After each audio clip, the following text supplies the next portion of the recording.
আজকে বানিয়েছিলাম খুব সহজ পদ্ধতিতে ডিমের ঝোলের রেসিপি। তার জন্য প্রথমে ডুমো ডুমো করে আলু কেটে নিয়েছি।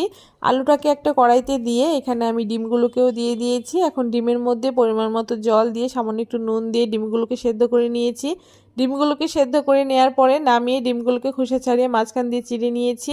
এখন কড়াইতে পরিমাণ মতো তেল দিয়ে আমি তেলের মধ্যে নুন আর সামান্য একটু হলুদ দিয়ে ডিমগুলোকে দিয়ে দিয়েছি আর ডিমগুলো দিয়ে লাল করে ভেজে তুলে নিয়েছি।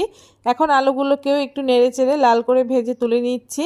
এখন ওই তেলের মধ্যে গোটা জিরে আর তেজপাতা ফোড়নে দিয়ে এখানে পেঁয়াজ কুচি দিয়ে দিয়েছি আর সামান্য একটু নুন দিয়ে পেঁয়াজটাকে লাল করে ভেজে নেওয়ার পরে হাফ চামচ লঙ্কার পেস্ট দিয়ে সমস্ত রকম গুঁড়ো মশলা দিয়ে দিয়েছি হাফ চামচ করে। সামান্য একটু জল দিয়ে মশলাটাকে খুব ভালো করে কষিয়ে নিয়েছি যতক্ষণ না তেল ছেড়ে যাচ্ছে।